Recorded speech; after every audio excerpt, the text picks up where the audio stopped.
Hello hi ಎಲ್ರಿಗೂ ನಮಸ್ಕಾರ. ಎಲ್ಲರೂ ಹೇಗಿದ್ದೀರಾ? ತುಂಬ ಚೆನ್ನಾಗಿದ್ದೀರಾ ಅಂದ್ಕೊಂಡಿದ್ದೀನಿ. ಇವತ್ತು ಗುರುವಾರ ರಾತ್ರಿಯಿಂದ ವ್ಲಾಗನ್ನು ಸ್ಟಾರ್ಟ್ ಮಾಡ್ತಾಯಿದ್ದೀನಿ. ಬೆಳಗ್ಗೆಯಿಂದನೂ ಪುರ್ಸೊತ್ತಿಲ್ಲ ನನಗೆ. ಒಂದಿಷ್ಟು ಬ್ಲೌಸ್ಗಳು ಉಗ್ಸಾಕೋಕ್ಕೆ ಬಂದಿದ್ವು, ಅವನು ಉಗ್ಸಾಕಿ ಕೊಟ್ಟು ಮತ್ತು ಎಲ್ಲ ಕ್ಲೀನ್ ಮಾಡಿಕೊಂಡು ರಾತ್ರಿ ಎಲ್ಲ ಇದಿಷ್ಟು ತಯಾರು ಮಾಡ್ಕೊತಾ ಇದ್ದೀನಿ. ರಾತ್ರಿ ಯಾಕಪ್ಪ ಅಂದರೆ ಬೆಳಗ್ಗೆ ಟೈಮು ಬೇಗ ಒಂದು ಸ್ವಲ್ಪ ಪೂಜೆ ಆಗಬೇಕಂದ್ರೆ ಈ ಥರ ಎಲ್ಲ ಪ್ರತಿಯೊಂದನ್ನು ತಯಾರಿ ಮಾಡಿಕೊಂಡು ನಾನು ಬೆಳಗ್ಗೆಗೆ ಡೈರೆಕ್ಟ್ ಎಲ್ಲ ಒರೆಸ್ಕೊಂಡು ಪೂಜೆ ಮಾಡೋಣ ಅಂತ ಅಂದ್ಕೊಂಡು ಮಾಡ್ತಾಯಿದ್ದೀನಿ. ನಮ್ಮ ಮನೆಯವರು ಇದನ್ನು ಹಾಕ್ತಾಯಿದ್ರು, ಅದು ಮಾವಿನ ಎಲೆ ಎಲ್ಲ ಅವರು ಕೂಡ ಇದು ಮಾಡಿಬಿಟ್ಟು ಎಲ್ಲ ರೆಡಿ ಮಾಡಿ ಇಟ್ಟಿದ್ರು. ನಾನು ಈ ಮೇಲೆಲ್ಲ ಏನೇನು ಮಾಡಬೇಕೋ ಅದೆಲ್ಲ ಮಾಡಿ ಈ ರೀತಿ ಉಡ್ಸೋಣ ಅಂತ ನೋಡಿದೆ. ಬಟ್ ನನಗೆ ಯಾಕೋ ಮನಸ್ಸಾಗಲಿಲ್ಲ. ಬೆಳಗ್ಗೆನೇ ಸ್ನಾನ ಮಾಡಿ ಎಲ್ಲ ರೆಡಿ ಮಾಡ್ಕೊಳ್ಳೋಣ, ಇದು ಒಂದು ಉಳಿಸ್ಕೊಂಡಿದ್ದೀನಿ ಅಷ್ಟೇ. ದೇವರೆಲ್ಲ ಮತ್ತು ಈ ಕಡೆ ಕುಂದರ್ಸ್ಬೇಕಂದ್ರೆ ಇಲ್ಲಿ ಎಲ್ಲ ಇದಾಗಲ್ಲ ಅಂತಂದೇಳಿ ದೇವರು ಕಪಾಟಲ್ಲಿ ಇಟ್ಟು ಅದು ಲಕ್ಷ್ಮಿನೇ ಈ ರೀತಿ ಕುಡಿಸಿ ರೆಡಿ ಮಾಡಿ ಬೆಳಗ್ಗೆ ಎಲ್ಲ ಹೋಳ್ಗೆಗೆ ಪ್ರತಿಯೊಂದು ರೆಡಿ ಮಾಡಿಕೊಂಡು 4:45 ಎದ್ದು ಅಡಿಗೆ ಎಲ್ಲನೂ ಏನೇನು ಬೇಕೋ ಎಲ್ಲ ಮಾಡಿಕೊಂಡು ಪೂಜೆ ಈ ರೀತಿ ಮಾಡಿದ್ದೀನಿ. ಎಡೆ, ಪುಳಿಯೋಗರೆ, ಚಿತ್ರಾನ್ನ, ಕೋಸಂಬರಿ, ಕಡಲೆಕಾಳು ಉಸ್ಲಿ, ಮೊಸರನ್ನ ಮತ್ತು ಚಿಪ್ಪಳೆ, ವೈಟ್ ರೈಸು, ಹೋಳ್ಗೆ 5 ಹೋಳ್ಗೆ ಮಾಡಿ ಎಡೆ ಇಟ್ಟಿದ್ದೀನಿ. ಈ ರೀತಿ ನಂದು ಪೂಜೆ ವಿಧಾನ ಇತ್ತು.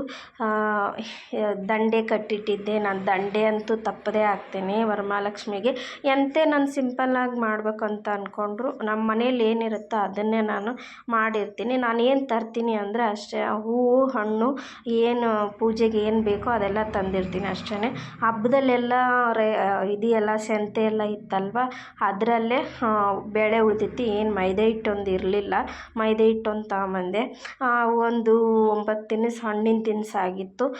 ಮಡ್ಲಕ್ಕಿನೂ ಈ ರೀತಿ ತುಂಬಿಟ್ಟಿದ್ದೀನಿ. ಮಡ್ಲಕ್ಕಿನ ನಾನು ದೇವಸ್ಥಾನಕ್ಕೆ ಕೊಡಬೇಕು ಅಂತ ಅಂದ್ಕೊಂಡಿದ್ದೀನಿ, ದೇವ್ರ ದೇವಸ್ಥಾನಕ್ಕೆ.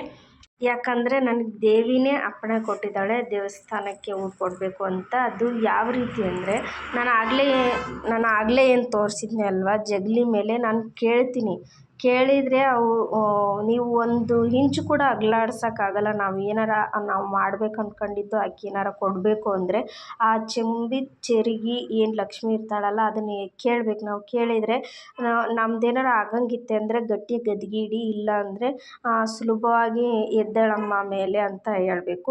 ಹಂಗೆ ಹೇಳಿದರೆ ಆವಾಗ ಹೇಳ್ತಾಳೆ. ಹಾಗಾಗಿ ನಾನು ಅದನ್ನ ಕೇಳಿಬಿಟ್ಟು ಮಾಡಿದ್ದೀನಿ.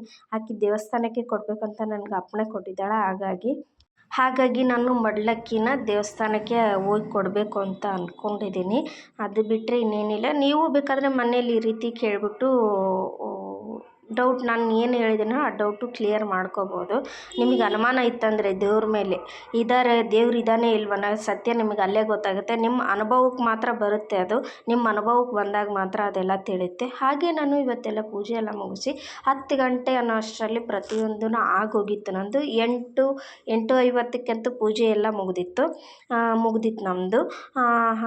ಆವಾಗ ಹಿಂಗೆ ಉಡಿ ಸಾಮಾನೆಲ್ಲ ರೆಡಿ ಮಾಡಿ ಕೂಡ ಇಟ್ಟಾಗ ಏನಾಗಿತ್ತು, ನಾನು ಒಬ್ಬಳೇ ಕೂತಿದ್ದೆ, ಹೀಗೆ ಮೊಬೈಲ್ ನೋಡ್ಕೋತಾ ಕೂತಿದ್ದೆ ಅಡುಗೆ ಮನೆಯಲ್ಲಿ.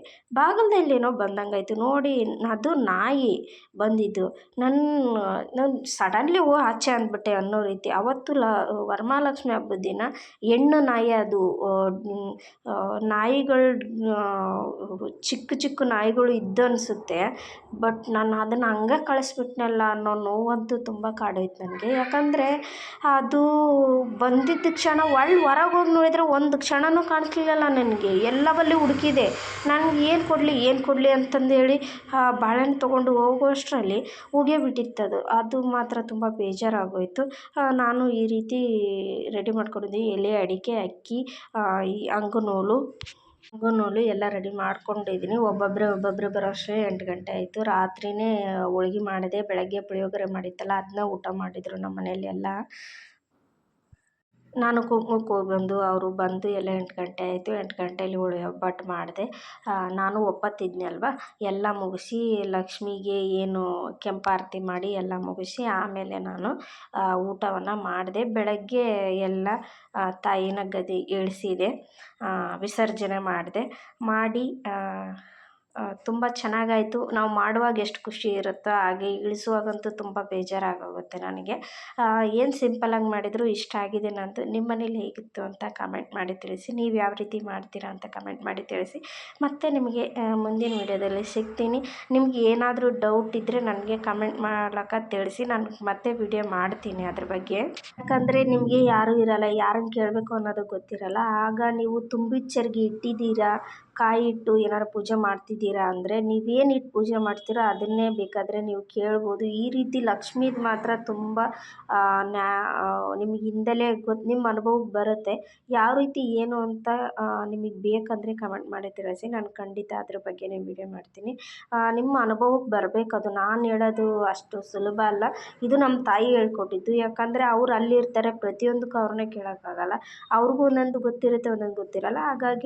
ಹಾಗಾಗಿ ನೀನು ಮನೆಯಲ್ಲೇ ನಾನು ಈ ರೀತಿ ಪರಿಹಾರ ಕಂಡ್ಕೊತೀನಿ. ಓಕೆ, ಇವತ್ತಿನ ವಿಡಿಯೋ ಇಷ್ಟ ಆದರೆ ಲೈಕ್ ಮಾಡಿ, ಶೇರ್ ಮಾಡಿ, ಕಮೆಂಟ್ ಮಾಡಿ, ನಮ್ಮ ಚಾನಲ್ಗೆ ಸಬ್ಸ್ಕ್ರೈಬ್ ಆಗೋದನ್ನು ಮರಿಬೇಡಿ ಅಂತ ಹೇಳ್ತಾ ಇವತ್ತಿನ ವಿಡಿಯೋ ಇಲ್ಲಿಗೆ ಎಂಡ್ ಮಾಡ್ತಾ ಇದ್ದೀನಿ. ಟೇಕ್ ಕೇರ್ ಎಲ್ರಿಗೂ. ಬಾಯ್ ಬಾಯ್. ಮತ್ತೆ ಮುಂದಿನ ವಿಡಿಯೋದಲ್ಲಿ ಸಿಗೋಣ. ನೀವು ಕಮೆಂಟ್ ಮೂಲಕ ನನಗೆ ಏನು ಅನ್ನೋದನ್ನು ತಿಳಿಸಿ, ಆದಷ್ಟು ಶೇರ್ ಮಾಡಿ.